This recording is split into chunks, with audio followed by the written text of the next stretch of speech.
Boa noite, que a paz do Divino Mestre esteja com a gente, nos iluminando e nos abençoando nessa noite maravilhosa, essa sexta-feira abençoada da nossa vida. Vocês estão me ouvindo?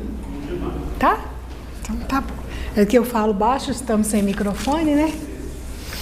Nós vamos conversar hoje sobre o capítulo 10 do Evangelho, Bem-aventurados misericordiosos.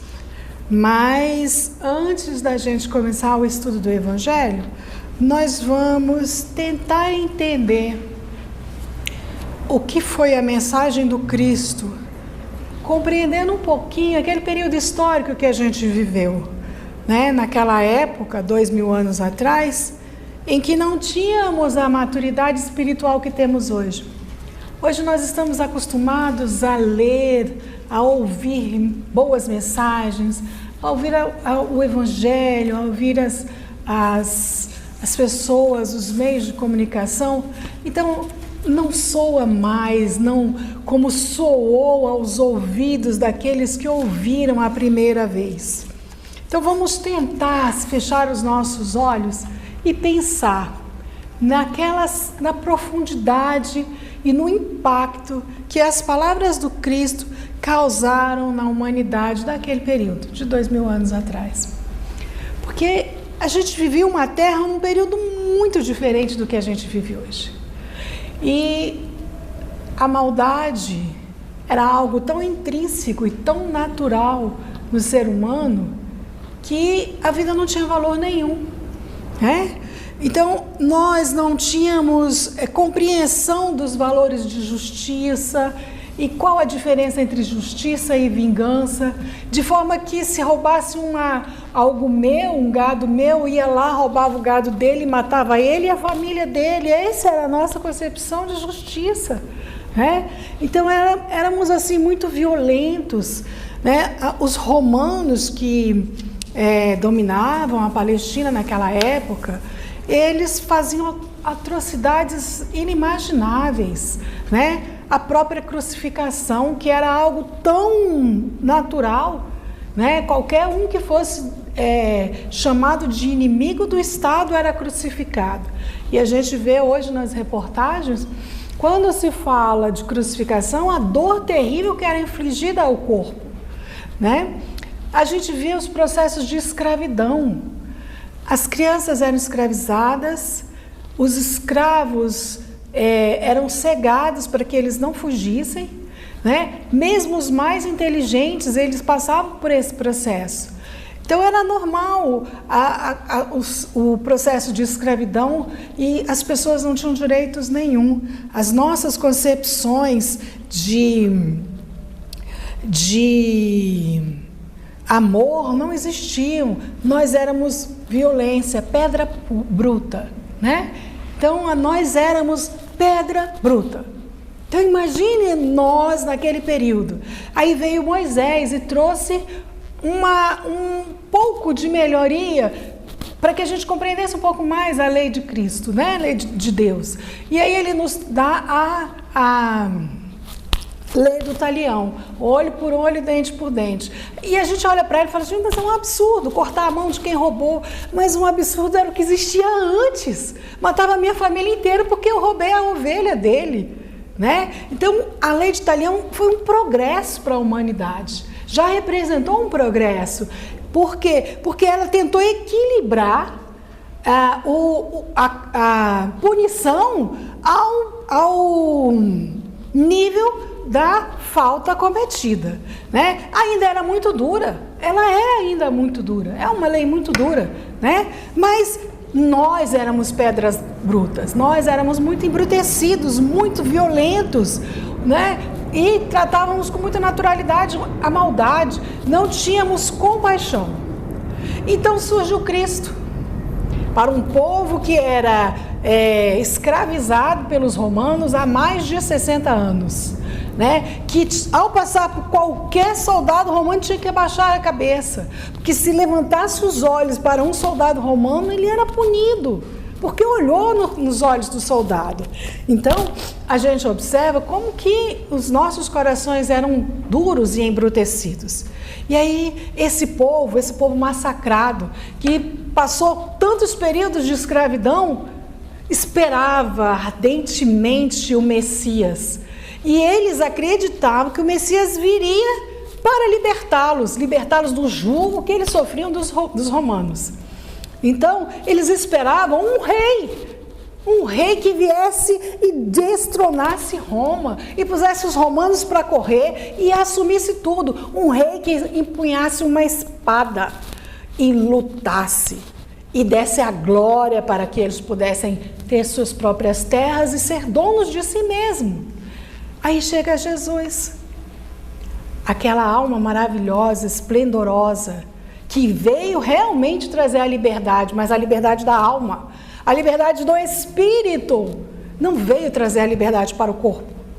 E aí Jesus inaugura a sua primeira fala pública com o Sermão da Montanha, que são 9 versos, de acordo com Mateus capítulo 5, são os versos que resumem toda a lei divina. Está ali, naqueles 9 versos. Então imagina quando Jesus falou aquelas docilidades do Sermão da Montanha, quando Jesus trouxe aquela mensagem de amor para quem não sabia o que era amor, quando Jesus disse perdoa para quem nunca tinha ouvido falar no perdão e não tinha noção da necessidade do perdão nas nossas vidas, para a pessoa que dizia ouvir aquelas mensagens, como que elas soavam aos ouvidos, né? De uma população tão sofrida e acostumada com tanta violência, né? Então, como que eles entenderam? Imagina, eu fico olhando assim e pensando, eu esperando um guerreiro num cavalo montado com seu exército, e chega Jesus e diz, bem-aventurados os pobres de espíritos. Isso deve estar um impacto muito grande àqueles homens, né? Porque deles é o reino dos céus. Olha, eles acreditavam que o reino dos céus era para quem tinha prosperidade. Como que Jesus está dizendo que o reino dos céus é para os pobres? Olha que conflito que aquela nação viveu.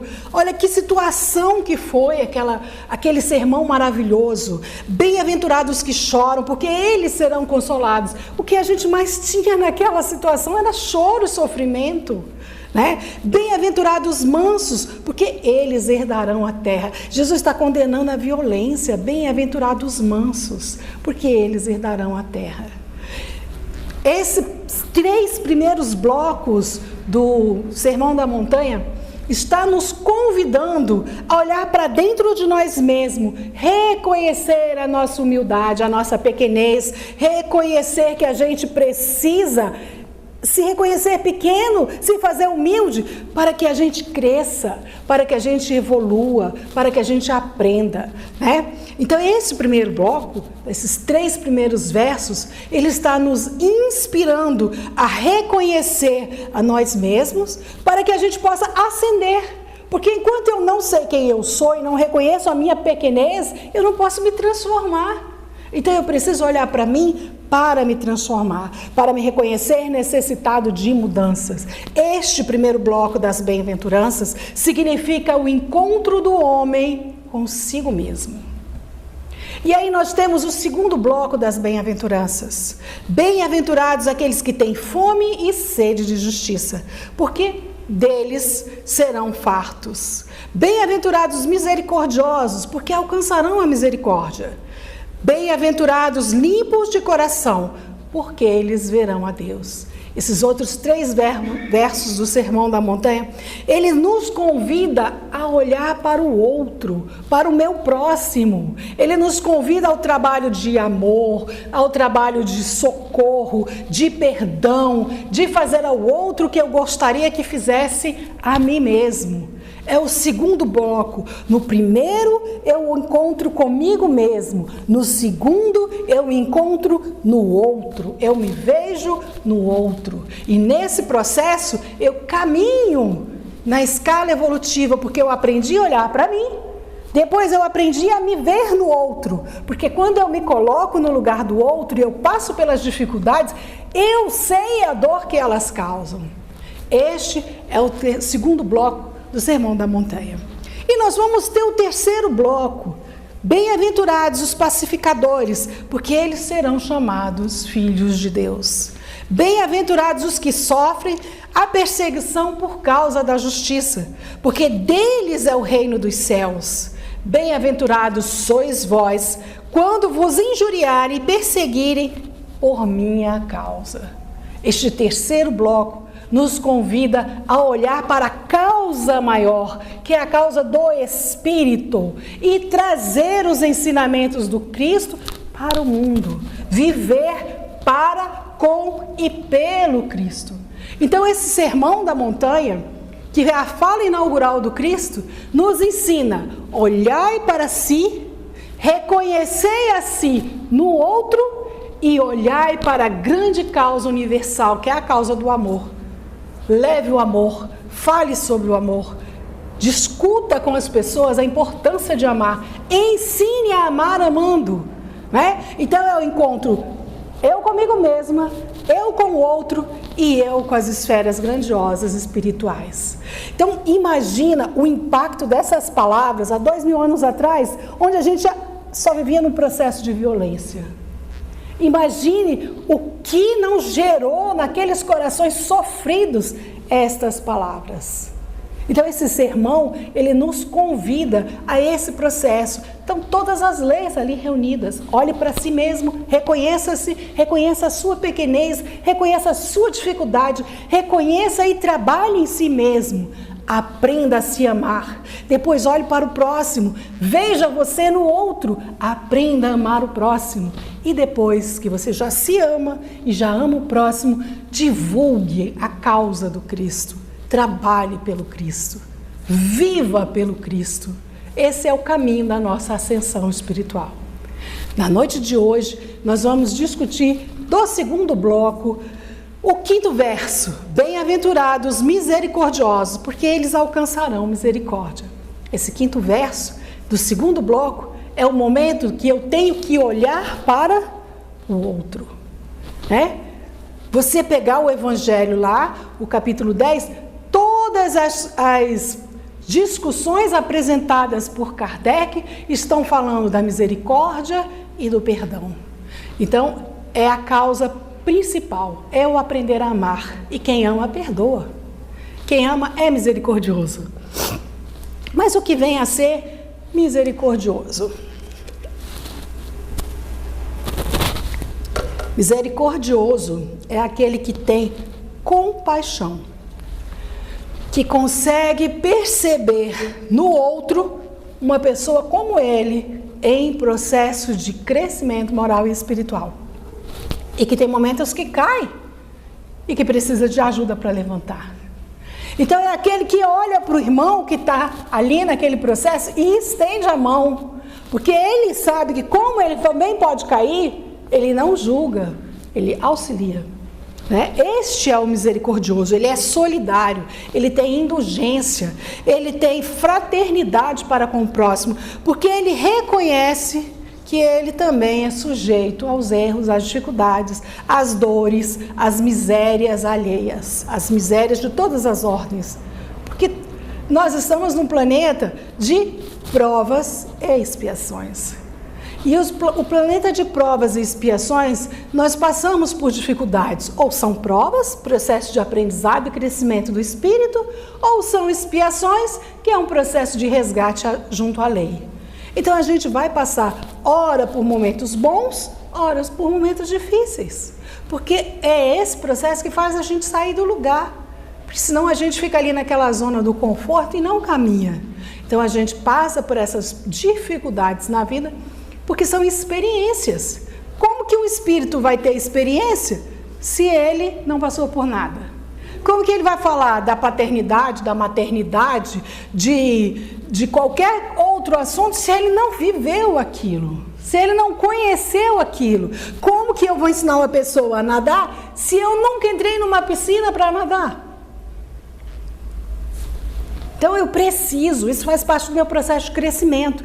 E o misericordioso é esse, que enxerga a si mesmo no outro, com as suas dificuldades, e então ele apoia, porque ele precisa auxiliar o outro, porque ele já está naquela segunda fase, olhar para o outro e perceber que ele precisa aprender a amar o outro, se enxergar no outro.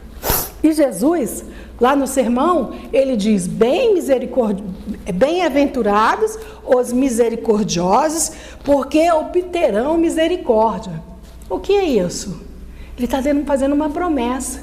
Aquele que ajuda, aquele que vê no irmão, o irmão necessitado, que precisa de auxílio nos momentos difíceis, porque sabe que ele também vai precisar, porque ele também é um irmão que erra, ele, quando estiver na situação do outro, ele vai ser ajudado. Está lá. Bem-aventurados que são misericordiosos, porque eles obterão misericórdia. Quer dizer, eles serão socorridos. Terão alguém para estender a mão e para auxiliá-los. Porque é um processo natural do crescimento nosso. Outra coisa que é importante a gente entender. Este verso do Sermão da Montanha, ele está nos ensinando uma lei natural, que é a lei de causa e efeito. Para todo efeito existiu uma causa anterior que a antecedeu. Então, eu faço uma coisa hoje e aquela coisa volta para mim. Porque a gente tem ouvido muito ultimamente, né, que o mundo rola, que é isso aí. Então, eu joguei para ele, mas o mundo faz isso, então ele vai ter um efeito bumerangue, vai voltar para mim, né? Então, é exatamente isso que ele está falando. Faça o bem hoje, sem olhar a quem, porque quando ele volta em forma de bondade para você. É a lei de causa e efeito. Agora, se você não fizer o bem, fizer o mal, quando voltar, o que vai voltar para você? As consequências dos atos que você teve. Então, quando Jesus falou para que a gente fosse misericordioso, que a gente obteria misericórdia, ele está nos dizendo: tudo aquilo que eu faço ao outro é a mim mesmo que eu estou fazendo. Porque eu estou ajudando o outro, mas quando o mundo girar, eu vou precisar ser ajudado. Aí eu vou receber de volta. Se eu planto a maldade, quando o mundo girar, eu vou receber a maldade. Então, a lei de causa e efeito, ela está sendo ensinada por Jesus de uma maneira muito doce, né?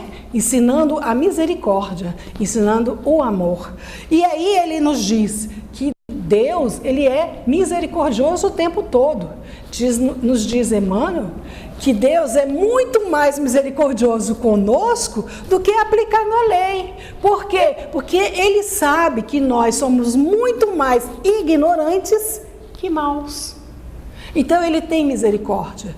E aí, para cada atitude errada que eu tomo, eu tenho até a consequência. Mas Deus, na sua infinita bondade, ele percebe, ele consegue ler nos nossos ensinamentos, nas nossas atitudes, a nossa ignorância. E ele nos auxilia nesse processo. Certa feita a gente estava aqui ouvindo uma palestra e eu me lembro que o palestrante disse: a gente erra igual a gente faz crediário, 500 vezes e paga... Não, perdão, ele falou assim: a gente erra igual faz crediário, compra e mobilia a casa inteira, mas na hora de pagar, a gente paga em 500 prestações. E aí é a misericórdia divina. A gente comete atitudes erradas, mas na hora que vamos receber este retorno da lei, este efeito da lei, Deus sabe das nossas condições e a gente vai pagando devagarzinho, cada encarnação um pouquinho, né? Reajustando devagarzinho com a lei. Este é o processo da misericórdia divina. E esse processo dessa misericórdia divina não acontece por acaso, assim, não. Existe uma ordem, porque o universo é perfeito, Deus é perfeito. E Ele organiza por meio das suas leis. E essas leis, elas são universais. Não são as leis para a Flávia, ou as leis para o João, ou para... Não, são as leis para toda a humanidade, para todo o universo, né? Então, quais são essas leis? A lei da reencarnação, né? Que é uma forma que a gente tem de vivenciar esse processo. E a reencarnação e o livre-arbítrio. São duas formas que a gente tem. Porque, olha, eu posso fazer o que eu quiser. Eu tenho essa liberdade. O nome disso é livre-arbítrio. Mas eu não sabia que estava errado. Hoje, na humanidade, nós não podemos dizer que nós não sabemos o que é certo e o que é errado. Talvez há 2000 anos atrás a gente não tivesse essa consciência pela nossa maturidade espiritual. Mas hoje nós não podemos dizer isso. Talvez eu não tivesse tido a intenção. Porque às vezes, né, a gente faz atitudes e aí quando vem as consequências, a gente, meu Deus, eu não tinha essa intenção. Né? Pela nossa invigilância, né? Pela nossa imprudência, aí a gente acaba tomando algumas atitudes. Mas dizer que a gente não sabia, hoje em dia não existe isso. Então hoje pensemos, a justiça divina é aplicada por meio do livre-arbítrio, quer dizer, eu posso fazer o que eu quiser. E aí, como o exemplo do nosso irmão palestrante, eu vou recolher os efeitos daquilo. E não dá para fazer tudo numa encarnação só. Então, o que Jesus nos dá? Deus nos oferece a oportunidade da reencarnação. E aí eu reencarno com aquele compromisso de reajuste à lei, né? E a misericórdia divina, porque eu fui um grande chefe de exército, lá, general de exército, e levei o meu pelotão todo para a guerra e dizimei uma cidade. Matei todo mundo, as mulheres a gente estuprava e matava, as crianças a gente matava, vendia como escravos e acabava com a plantação e o que tinha de ouro a gente levava. Eu matei 200 pessoas. Sou responsável por 200 pessoas que desencarnaram, graças à minha atitude. Mas nessa reencarnação, Deus permite que eu não venha com esse processo. Como que eu vou recolher? Como que eu vou pagar este débito? Vem o médico para salvar vidas. Vem o professor para dar luz, levar um ensinamento. Venho com outro compromisso. São compromissos que eu venho de resgate à lei. Olha a misericórdia divina. Há 400 anos atrás eu matei 200 pessoas, agora eu venho médico para salvar vidas.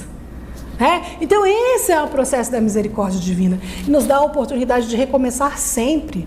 E não ficar eternamente punindo por aquilo. Não ficar eternamente sofrendo como as religiões antigas nos ensinavam. Que eu sofreria eternamente. Que pai é esse que causa o sofrimento eterno de seus filhos? Deus é pai, é amor, é bondade infinita. Ele jamais permitiria que um filho seu sofresse. A gente sofre com os nossos filhos e a gente não é perfeito. Imagine o Pai Celestial, que é bondade, perfeição absoluta. Então, a reencarnação e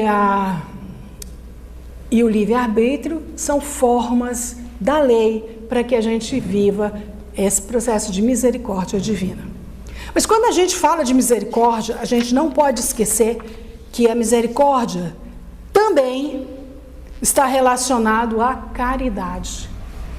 E lá no livro dos Espíritos, os Espíritos nos dizem que caridade é benevolência com todos, indulgências para com as imperfeições alheias e perdão das ofensas.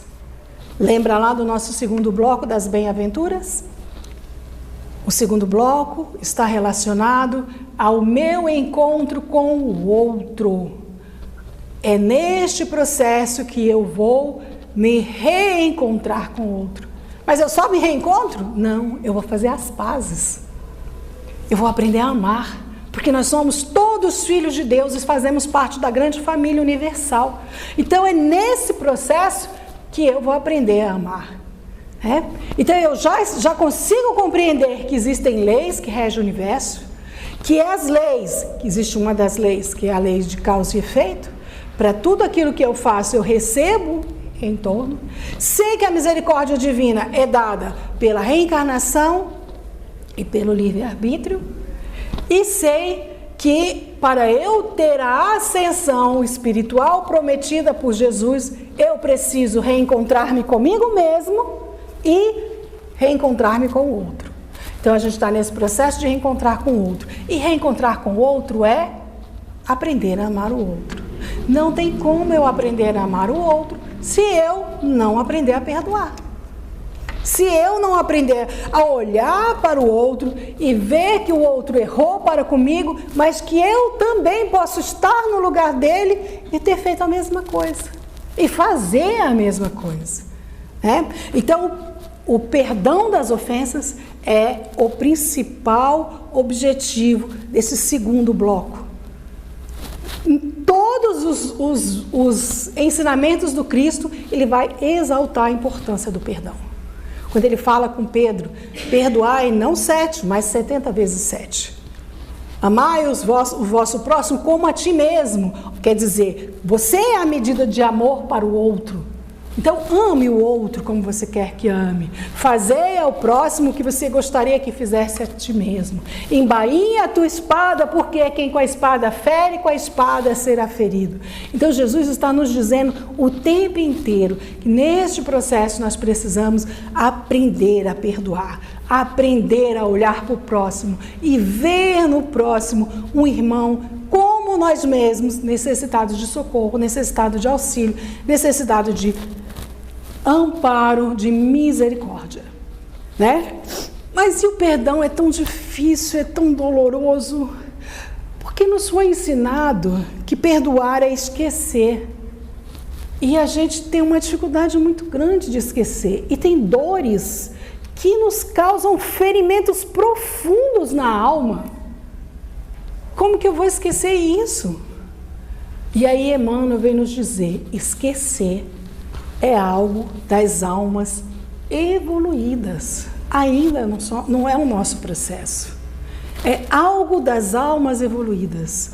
Então, nós, no nosso estágio evolutivo, o perdão para a gente significa não retribua o mal que fizeram contra você. O perdão significa olhe para o outro e compreenda o que ele fez. O perdão significa não revide aquele mal que foi feito. Perdão não é aceitar. Ele errou. E quando eu perdoo, eu não estou redimindo ele do erro que ele cometeu, não. Ele errou. E perante a lei está lá, ele errou. Está registrado que foi um erro dele. Mas quer dizer, deixa ele seguir. Aceite e caminhe. Tente compreender que ele também oscila entre o bem e o mal. Divaldo Franco, ele nos diz que perdão é uma postura íntima. E treinar o perdão é um processo que demonstra o nosso progresso na escala evolutiva. Então ele usa o termo treinar. Então é algo que a gente tem que aprender. A gente não treina para aprender a escrever, a gente não treina para dirigir, a gente não treina para nadar, a gente não treina para correr. Então a gente tem que treinar também para perdoar.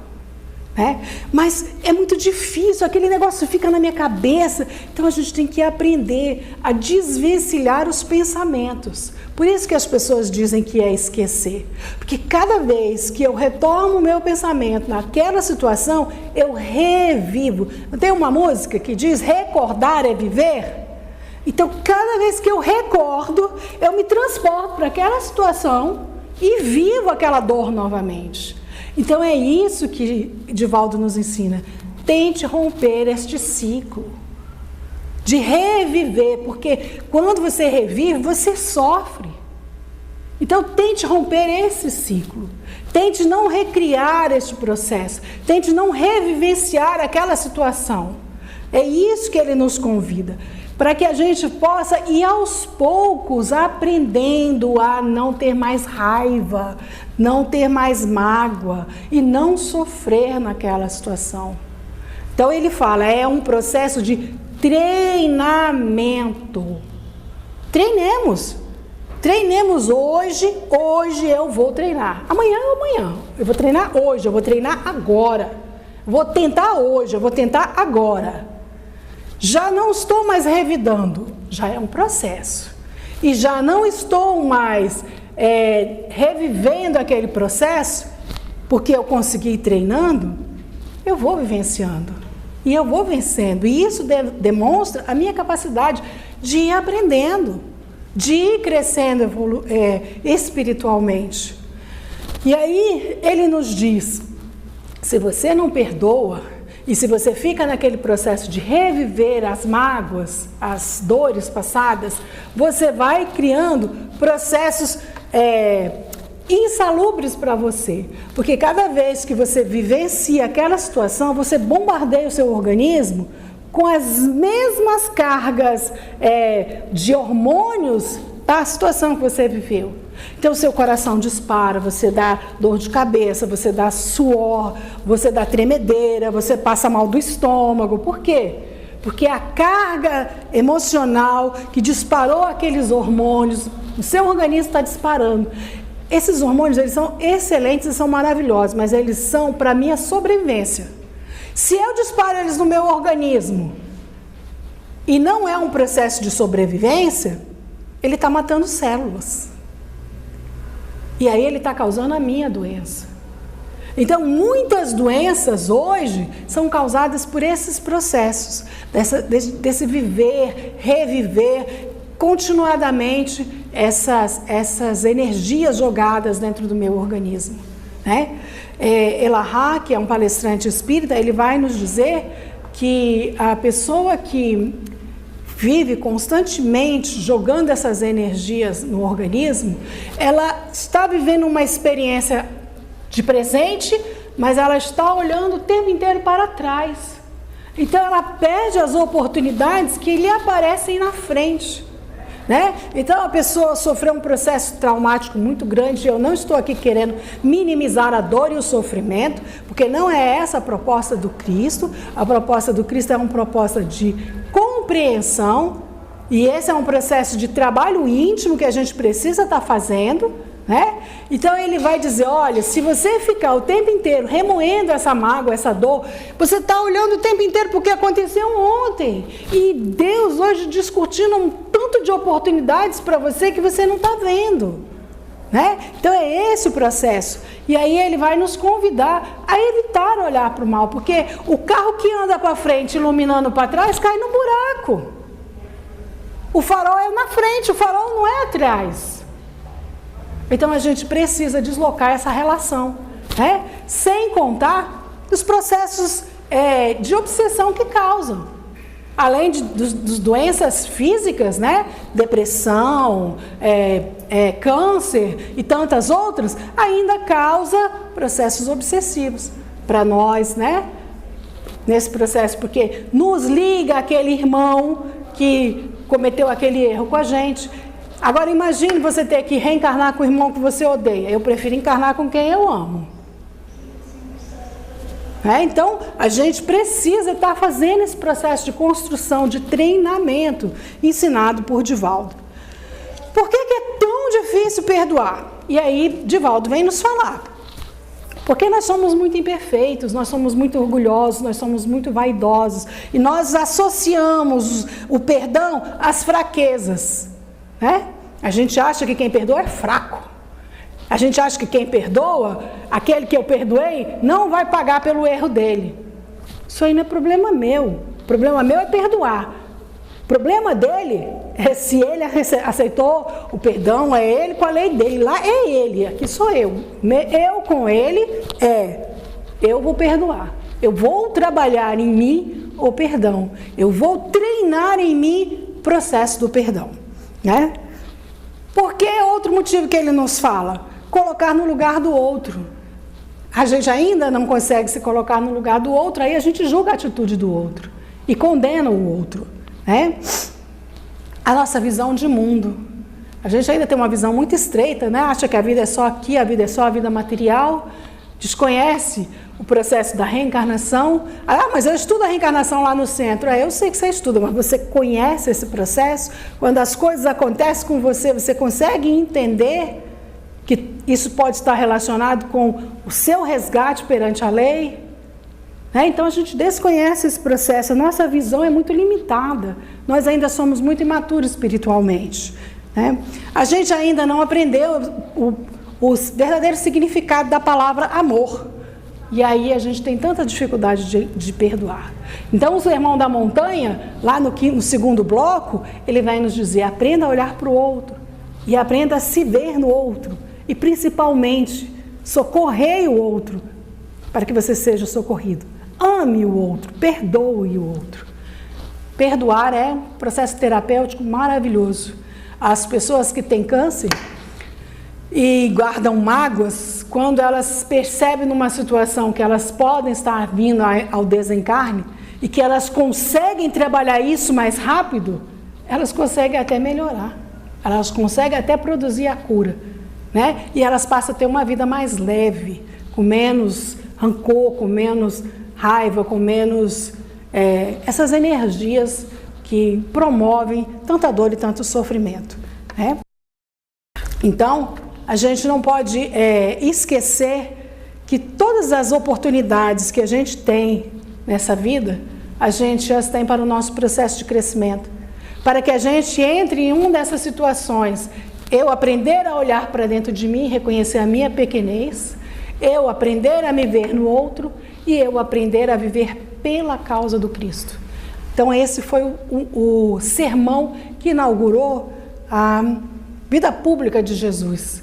Um homem extraordinário que nós ainda não temos como compreender.